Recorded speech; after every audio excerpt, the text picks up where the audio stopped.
Avant de commencer l'ordre du jour, je voudrais faire une délibération préalable et une déclaration préalable. Mesdames, Messieurs, nous sommes à un conseil municipal qui était un peu exceptionnel. C'est ce qu'on appelle le conseil municipal de mise en place de début de mandat. Vous avez un souci? Et ce conseil municipal de début de mandat nécessite un certain nombre de désignations. Désignations qui sont nombreuses dans les différents organismes avec lesquels nous travaillons, les associations, dans les instances de notre municipalité, comme les commissions. Et donc, c'est un moment important, avec une séance qui est la plus longue souvent du mandat, mais qui appelle de la part de chacune et de chacun d'entre nous, pour que nos débats puissent se dérouler sereinement, à une certaine partie de responsabilité. J'ai fait un calcul. Ce soir, nous pouvons aller jusqu'à 77 votes. 77 votes de désignation.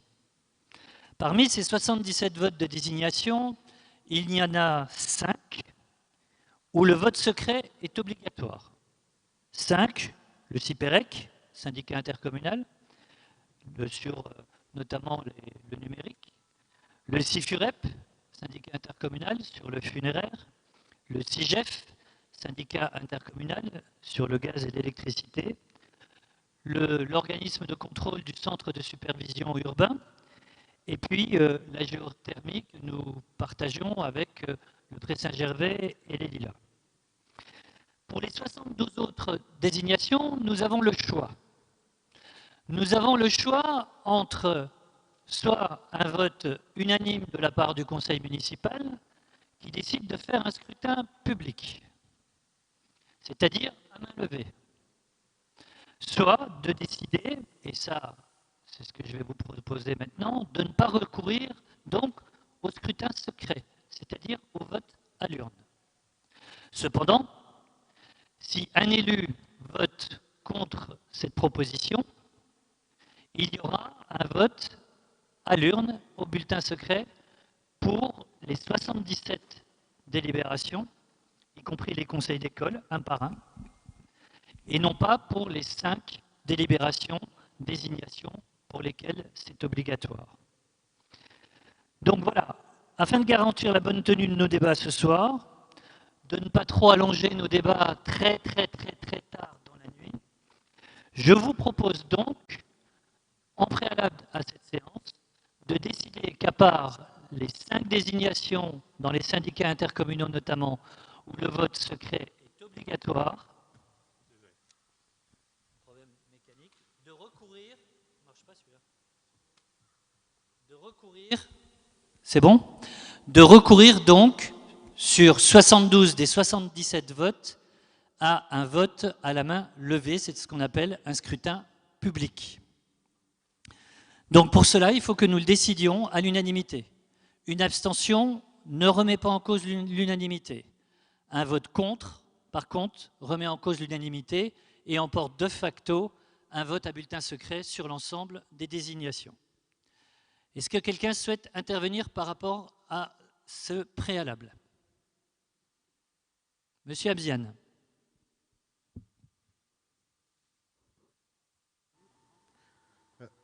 Merci Monsieur le maire, bonsoir tout le monde. Moi je trouve que la manière dont la question est tournée, enfin la manière dont la question est tournée me convient pas tout à fait. En 2014, il y avait comme usage de voir enfin vous aviez vu tous les têtes de liste et tous les présidents de groupe pour avoir une discussion préalable de la possible répartition des conseillers municipaux d'opposition dans les instances sur lesquelles on va soumettre le vote là. Il n'y a pas eu ça cette année, il n'y a pas eu ça cette mandature. Du coup, faire peser sur l'opposition le poids de dire c'est 85 délibérations, enfin c'est 77. C'est faire le poids, faire le poids de faire peser le compte à tout le conseil municipal. C'est à cause de l'opposition que le conseil municipal va mettre 4 fois plus de temps. Je trouve ça un peu facile. Moi, je pense qu'il aurait été plus républicain, disons, de consulter les différents groupes d'opposition et de trouver des modalités d'entente sur la représentation d'un élu d'opposition dans chaque instance. D'après les échanges que j'ai eus avec votre administration, ce ne sera pas le cas.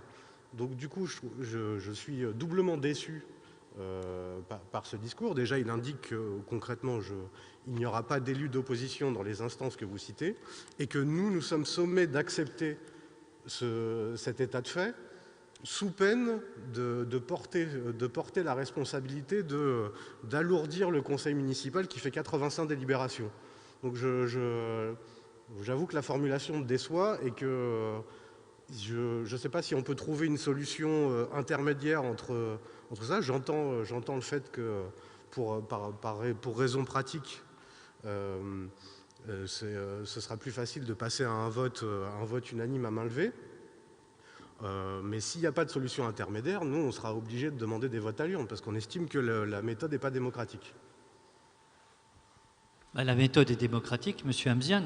Il y a un vote au sein du conseil municipal et les conseillers municipaux s'expriment en fonction de ce qu'ils pensent et de ce qu'ils soutiennent ou pas.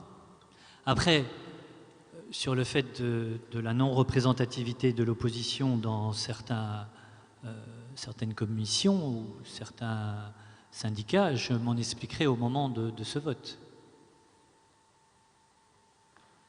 Elles ne sont pas personnelles, elles sont politiques. Mais nous en parlerons à ce moment-là. Et puis ça du coup, si. Moi j'entends ce que vous dites. Enfin, l'argument, il est sur la forme et il n'est pas sur le fond. Enfin, je trouve ça dommage que, en fait, en gros, on vote on vote d'un bloc pour quelque chose pour des raisons où vous citez même pas les arguments politiques pour lesquels vous motivez votre décision. Donc en gros, le seul choix politique qui nous est fait là, c'est le conseil. Si vous ne faites pas ça, le conseil municipal va durer longtemps et ce sera de votre faute. Enfin, ça appauvrit quand même beaucoup le débat, excusez-moi. La dernière fois, nous avons voté sur la désignation de 10 représentants au syndicat au Civuresque, syndicat de restauration scolaire. Pour 10, on a fait un peu plus d'1h30. Vous dupliquez ça sur 80, ça fait 12 heures. 80 désignations. Ça fait 12 heures de vote. À l'urne, un bulletin secret. Donc il est 19 heures, ça veut dire que c'est jusqu'à 7 heures demain matin. Et il nous reste à faire des choses qui me semblent, débattre sur des notes qui me semblent plus intéressantes, notamment celui sur le plan de continuité puis de reprise d'activité des services municipaux, le compte administratif, les subventions aux associations de solidarité, la prime pour les agents municipaux qui ont été présents sur le terrain, ou les associations, des subventions aux associations culturelles qui aujourd'hui traversent des passes difficiles. Donc voilà, moi je vous le dis, ça ne me semble pas faisable. Donc je préfère vérifier auparavant qu'il n'y a pas une volonté d'imposer à chaque fois un vote à bulletin secret. Ce n'est pas antidémocratique puisque chacun pourra l'exprimer. Simplement, ça sera à main levée, donc on saura pour qui vous votez ou vous ne votez pas. En général, dans nos organisations politiques, c'est ce que nous faisons parce que nous sommes porteurs publiquement de ce que nous pensons et de ce que nous soutenons. Est-ce qu'il y a d'autres interventions ? Excusez-moi. Oui, Monsieur Hamzian ? Oui, encore une fois, je déplore que la réponse sur le fond soit inexistante. Moi, il y a une solution intermédiaire, c'est que pour ce qui est de notre groupe, on a décidé de porter des candidatures pour ce qui est de 14 délibérations. Je ne sais pas si le groupe de M. Carvalino ou M. Engelbert avait posé sa candidature sur certaines instances du conseil municipal. Est-ce qu'on ne pourrait pas au moins convenir d'une répartition de l'opposition ou au moins discuter un peu de... Parce qu'on ne peut pas mettre en balance dire que ça, c'est pas un sujet politique. Justement, vous avez regroupé ça sur une délibération avant le Conseil. La manière dont va fonctionner la démocratie au sein du Conseil municipal et au sein de ses instances, c'est aussi un sujet politique parce que ça va donner une teneur des débats sur les 6 prochaines années. Mais du coup, est-ce qu'il n'y a pas possibilité de faire une suspension de séance de 10 minutes, au moins avec en concertation avec les groupes d'opposition, pour savoir s'il ne peut pas y avoir une représentation de l'opposition dans les groupes que vous donnez? Donc le calcul, je le sais. La question, elle est politique. C'est de quelle manière on va gérer et de quelle manière le débat va se faire dans le conseil municipal sur les 6 prochaines années. Ce n'est pas quelque chose d'anodin. En plus, j'avais cru comprendre, parce que j'ai lu attentivement votre matériel de campagne, que vous vouliez vous tourner vers vous vouliez favoriser plus de démocratie à Pantin. Moi, je trouve que par rapport au mandat précédent, il y a un recul. D'où mon interrogation. Vous m'avez mal compris, il y aura un vote sur chaque délibération. Mais ça sera un vote, je propose qu'il soit à main levée et non pas à l'urne. C'est tout. Je ne dis pas qu'on va voter sur les commissions municipales, on va voter sur les conseils d'école, on va voter sur toutes les délibérations. Mais au lieu de mettre un bulletin dans l'urne, ce qui nécessite une infrastructure, etc., et puis mes services n'ont pas préparé de bulletin, nous faisons un vote délibération par délibération. Mais au lieu de voter à l'urne un bulletin secret, on vote à main levée, c'est tout. Je ne vais pas, il est hors de question pour moi, voilà, de passer à un vote qui soit un vote global sur l'ensemble des propositions faites par la majorité municipale et d'expédier 40 désignations ou 50 désignations avec un seul vote. Ça, il n'en est pas question. Non, ça sera délibération par délibération. Après, si vous voulez un vote secret, on fera un vote secret. Mais j'ai peur qu'il n'ait pas lieu ce soir, c'est tout. Ce n'est pas sérieux, démocratiquement. Est-ce qu'il y a d'autres sur les 77 désignations?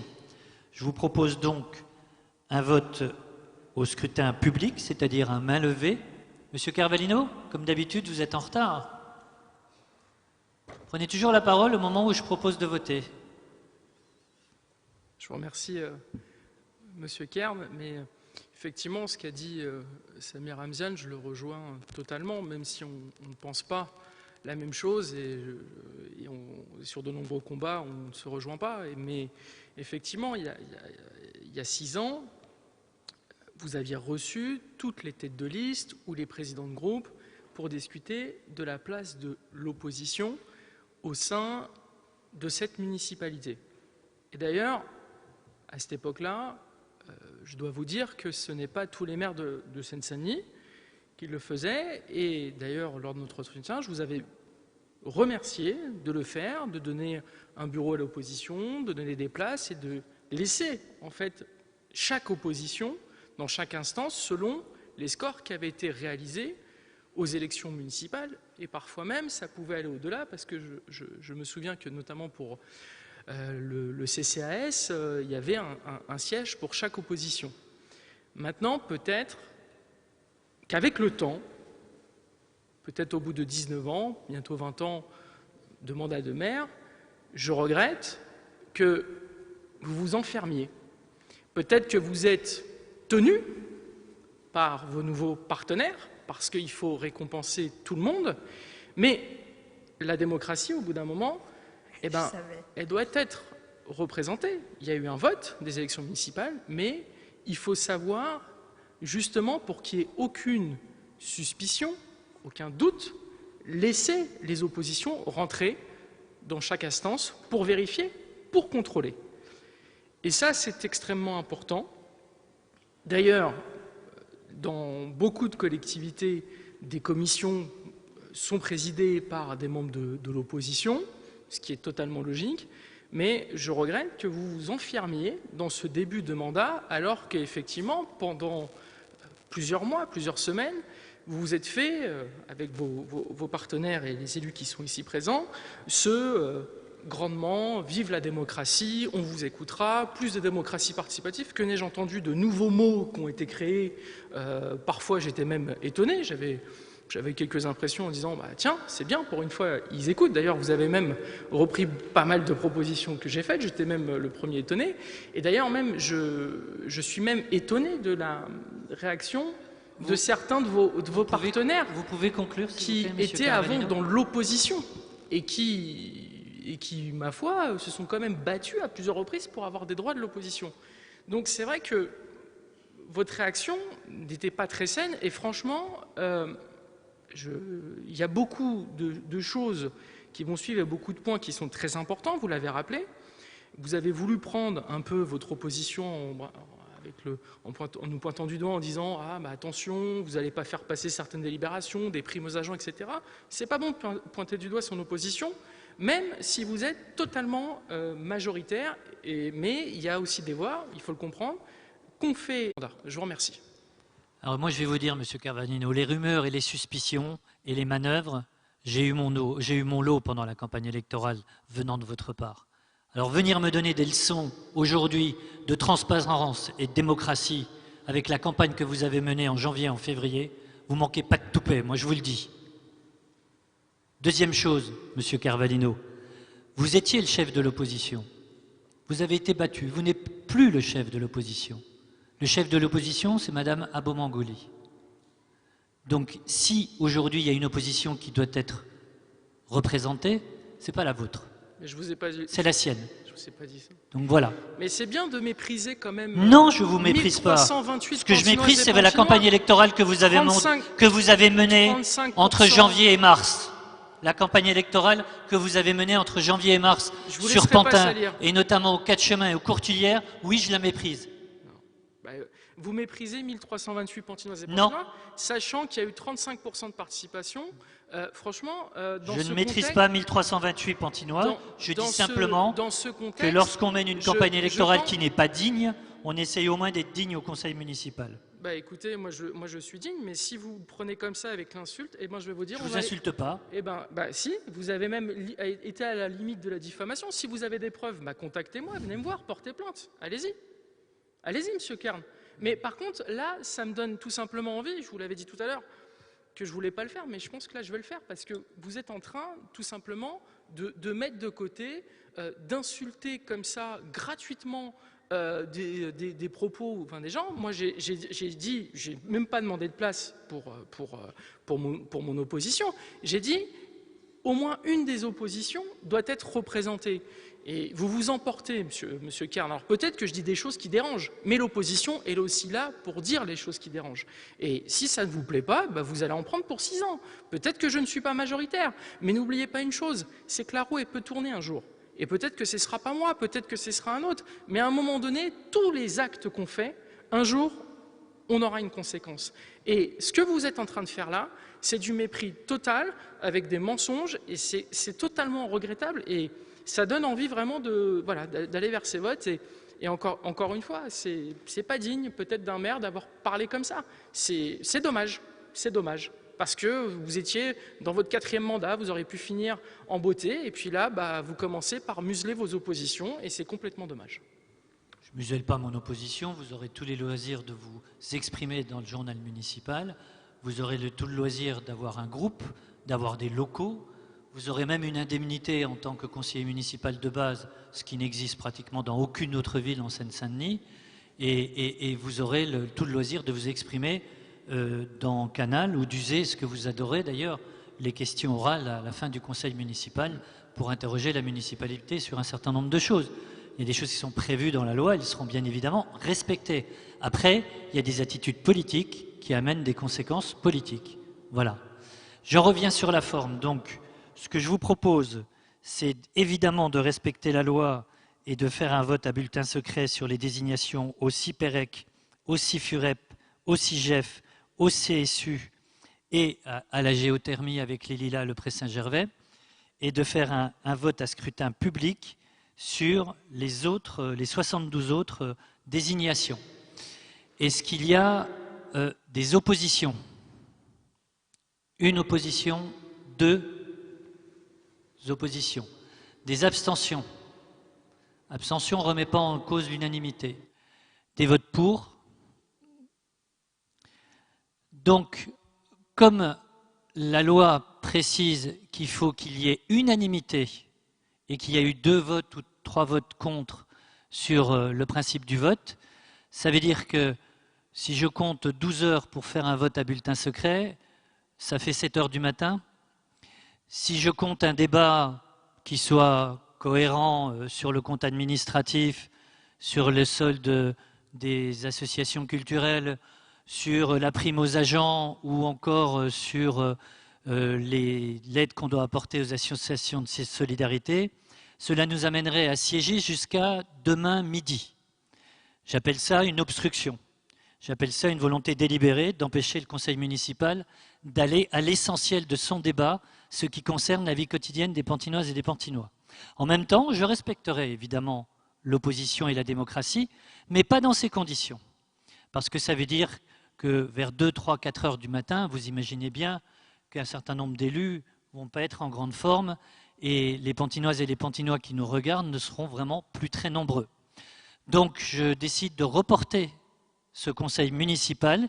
Il se tiendra comme le conseil régional, le conseil départemental ou le conseil municipal de Paris en journée. Comme ça, nous commencerons en début de matinée et nous prendrons le temps nécessaire, c'est-à-dire toute la journée s'il le faut, pour voter délibération après délibération et en vote à bulletin secret à chaque fois que l'opposition voudra faire un vote à bulletin secret, puisque c'est de droit par la loi à partir du moment où un élu s'oppose au vote à scrutin public. Je vous remercie, je suis désolé que ce 2e conseil municipal se termine aussi vite et je reconvoquerai le conseil municipal pour toute une journée dans le courant de la semaine prochaine, sans doute pour quelques jours après. Merci à vous et bonne soirée.